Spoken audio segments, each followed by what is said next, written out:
Väčšina traderov nespali challenge preto, že by neboli dobrí v tradingu, ale preto, že ich hlava nefunguje dobre a obchodujú challenge ako kasíno. Nedodržujú pravidlá ani money management, nemajú jasne daný obchodný plán a jasne danú stratégiu. Ja ti v tomto videu ukážem, ako sa majú prop firmy obchodovať, porovnám ti, ktoré prop firmy sú dobré, aké na ne zvolí stratégiu a money management.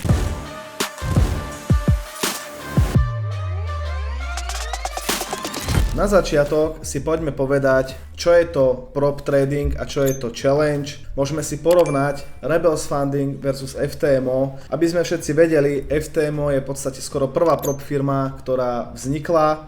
Rebels Funding sú na trhu nejako 3 až 4 roky. FTMO je česká firma, jedna z prvých prop firiem, záruka payoutov a vyplácania, proste úplne, že top service, ale challenge sú dosť na môj vkus drahé. Rebels Funding, slovenská propka, payouty overené, vyplácajú, ceny sú super. Čo je dobré na týchto dvoch prop firmách a prečo obchodujem zrovna na nich a nie na žiadnych iných, ktoré poznám, a verte mi, že ich je veľmi veľa. Prop firiem od 4Traders cez Fintokay až proste XY tých prop firiem. Fakt je ich že veľké množstvo, ale ja obchodujem preto na FTMO a na Rebels Funding, pretože obe majú možnosť kúpenia challenge na firmu. Hej, viete si registrovať SROčku alebo živnosť. Keď už robíte ten trading lepšie a začínajú z toho sypať nejaké peniaze, tak je oveľa lepšie mať to na firmu alebo na živnosť. Takže tak. Poďme sa pozrieť, ako taká prop challenge vyzerá na Rebels Funding a porovnáme si to s FTMO a s cenami a vysvetlíme si vlastne pravidlá. Rebels Funding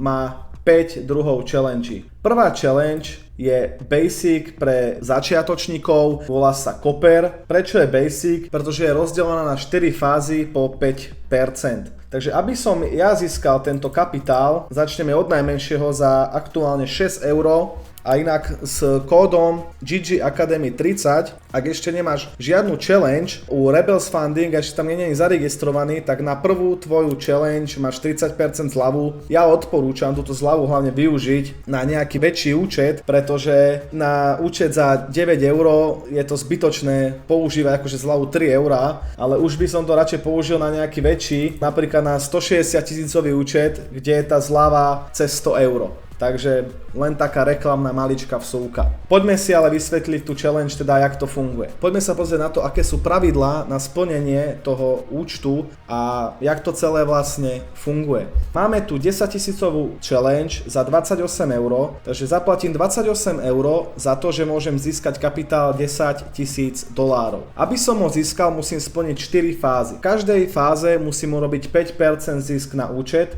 to znamená, že musíme urobiť zisk 500 $ krát 4. Takže dokopy musím urobiť zisk 2000 $ cez 4 fázy. Maximálne môžem stratiť 10%, to znamená, že v každej jednej fáze môžem ísť maximálne do straty 10%. Ak túto stratu dosiahnem, 10% challenge mi padá a nesplnil som ju. Denný drawdown je maximálne 5%, to znamená, že v rámci daného dňa nemôžem prísť viac ako 5% kapitálu, takže nemôžem stratiť viac ako 500 $. Teraz veľký pozor, ale na Rebels Funding to je tak, že je to počítaného z aktuálneho kapitálu. V ten daný deň som začal tradovať na 9800 $, tak sa to počíta tých 5% z tých 9800 $. Ale ono vám to vlastne ukazuje v tej ich tradingovej platforme, aká je tá úroveň na ten maximálny drawdown. Leverage je 1, 200 a 100 to je fakt, že dosť. To znamená, že musím urobiť aspoň 4 normálne obchody, aby som splnil danú fázu.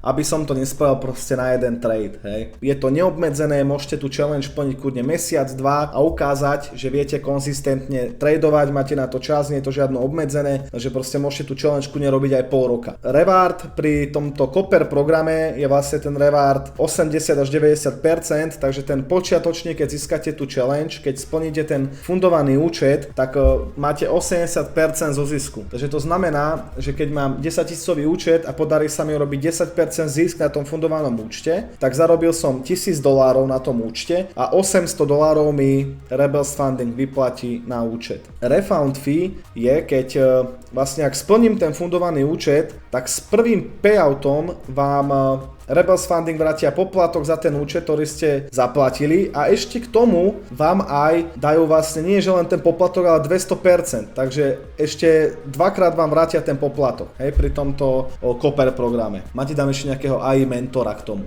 Takže takto nejako funguje tá Copper Challenge, potom tu máme Bronze, to je trojfázová challenge, je o jednu fázu menej ako pri tom Copper, takže je samozrejme rýchlejšie splniteľná, je samozrejme aj drahšia. Keď sa pozrieme, ten Bronze stojí 41 € s 30% zľavou, Copper stojí vlastne 28 €. Ten bronz je drahší preto, že nemusím spraviť celkovo 20% zisk, ale stačí mi len 15. Zvyšné pravidlá sú rovnaké, jediné čo tu je zmenené, že nedostávam pri prvom payoute 200% refund, ale len 150. Takže o niečo menej mi vrátia z toho poplatku tej challenge, ak dosiahnem payout. Tretia možnosť, a za mňa tá úplne najlepšia u Rebels Funding, je táto Silver Challenge, kde je najväčší možný účet 80 000 a najmenší je 5 000. Prečo je za mňa najlepšia? Pretože aby som ten účet získal, mne stačí spraviť 13% zisk celkovo. Absolútny drawdown aj daily drawdown je rovnaký, musím ale urobiť až 6 obchodov minimálne, je to neobmedzené časovo,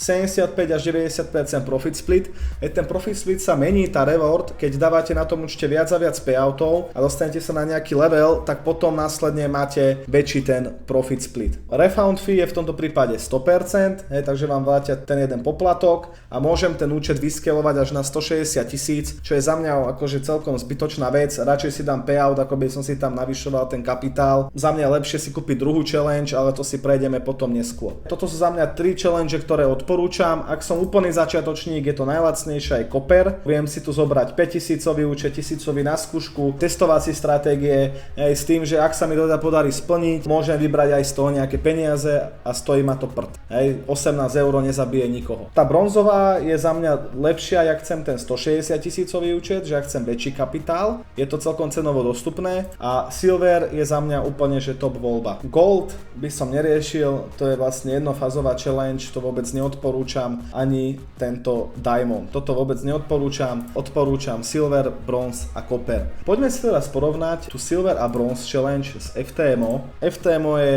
fakt známe tým, že je to jedna z najlepších prop firiem, fakt, že vyplácajú a sú poctiví. Každý jeden payout je na 95% schválený, takže poďme si to porovnať, že keď chceme u FTMO 100 000 účet, tak aktuálne oni majú zľavu teda 19%, takže máte ho za 440 €, ale u Rebels Funding máte 80 000 účet, v podstate o 20 000 menej kapitál, ale reálne ak idem o 1% na trade, tak idem $800 na stop loss, pri 100 000 idem 1000, takže je tam nejakých $200 rozdiel pri 1%, ak idem 0,5% na trade, tak je to rozdiel $100, na FTMO idem 500 a tu idem 400. Ale inak skoro žiadny rozdiel v challenge, ešte mám o 2% menej na splnenie a stojí ma to 267 €, ak ešte nemám žiadnu challenge u Rebelov a ak už niekto challenge máte, tak s kódom GG Academy máte zľavu 15%. Toto je pre mňa porovnanie hlavne najdôležitejšie sú tie ceny voči FTMO a Rebels Funding.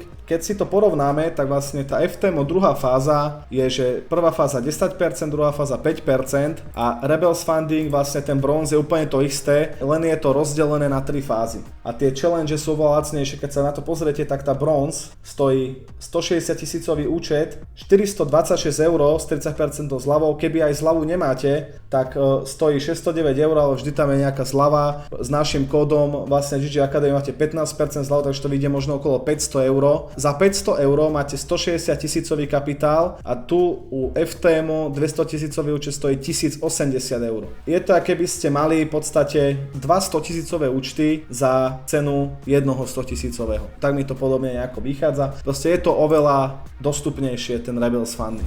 Tvrdá realita prop tradingu. Prečo väčšina traderov challenge nesplní a splní ju štatisticky 1 z 10 ľudí? Je to pretože prvá vec, overtrading. Druhá vec, zlý money management. Viac párov bez systému. Tretia vec, chýba stop pravidlo. Ja keď si kúpim tú challenge a dám do toho napríklad 500 €, tak to není len, že hala bala a teraz idem nejako tradovať. Ja by som mal mať jasný obchodný plán, obchodný denník, kde si trady zapisujem. Ideálne je úplne, že to psychologický denník. Mal by som mať jasne dané pravidlá, koľko tradeov idem za deň a koľko riskujem na jeden trade. Vždy by som mal na jeden trade riskovať rovnako. Poďme sa pozrieť, jak to vyzerá pri 80-tisícovej challenge podľa môjho názoru a rozdelenia, ako by to malo vyzerať. Takže za mňa je úplne ideálne zamerať sa na jeden pár. Takže keď idem Rebels Funding a tradujem Forex, tak ja osobne som zameraný na zlato a tradujem iba zlato. Keď tradujem iba jeden pár, ja mám nadstavené osobne, že môžem ísť maximálne 2 obchody za deň. A idem 1%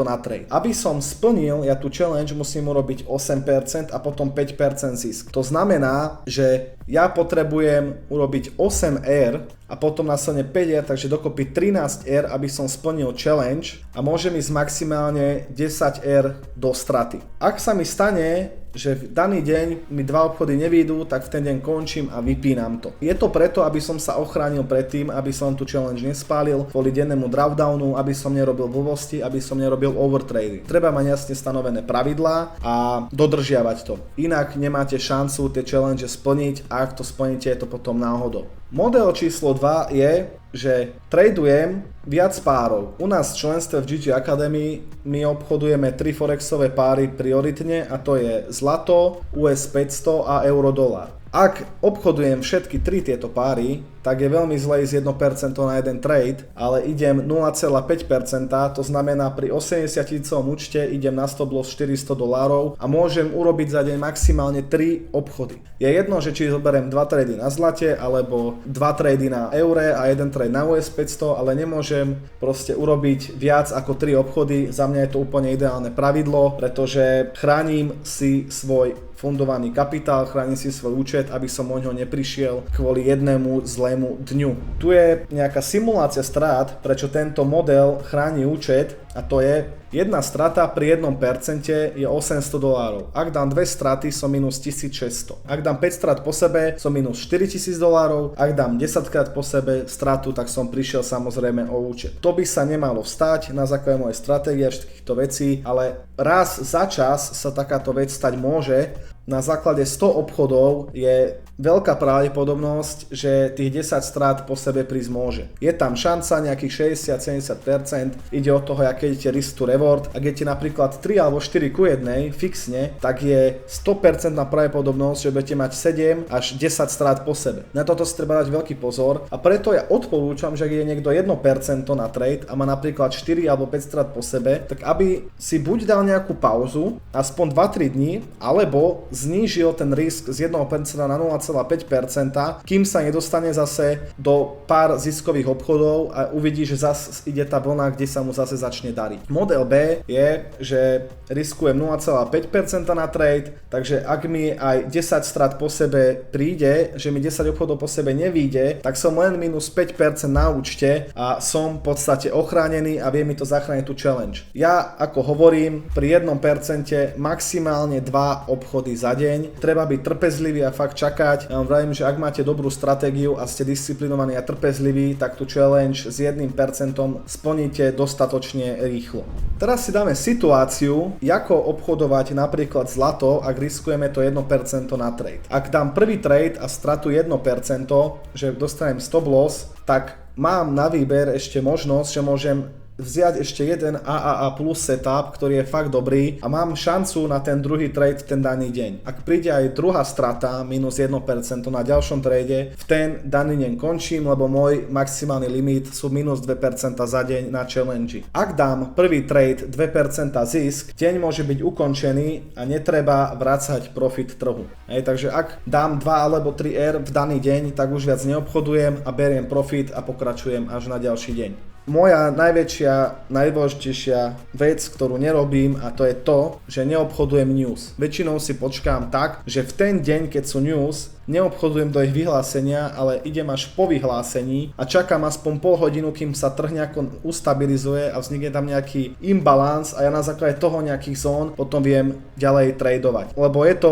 proste veľmi riskantné a nechcem úplne zbytočne prichádzať o kapitál na základe nejakého gamblingu. Tuto máte nejakú prípravu, ako by to v ten deň malo vyzerať. Denný cieľ nie je obchodovať a na silu robiť cieľ. Cieľ toho daného každého tréningového dňa je počkať si na ten správny setup a mať ten edge a mať tú výhodu v tom trhu. Keď není setup, není trade. To je najdôležitejšia vec. Ako si to viem pozrieť? Fáza dňa, ide o to, na akú fázu sa zameráte, ale každý deň by mal vyzerať takto. Prvá vec, čo spravím, skontrolujem si ekonomický kalendár, nakreslím si zóny a skontrolujem si vyšší timeframe a učím si nejaký trend, či sme longoví alebo shortoví, kde je likvidita a kde sú kľúčové úrovne. Keď už sme v tej session a príde na to, tak čakám na presný setup a rešpektujem money management. Nepreklikávam grafy a nenaháňam každý pohyb. Ak dostanem stratu, zapíšem si trade a počkám na nový setup, ak spĺňa podmienky. Nevstupujem hneď po strate, dám si aspoň pol hodinu pauzu a čakám na ďalší setup. Ak som dal profit, hneď prvý trade, idem sa prejsť na čerstvý vzduch, idem na balkón, opliechnem sa vodou, nejdem tam do toho na silu bušiť a uvažujem, či neukončím obchodný deň. Ak som dosiahol limit obchodov, či profit alebo stop loss, zatváram platformu, končím.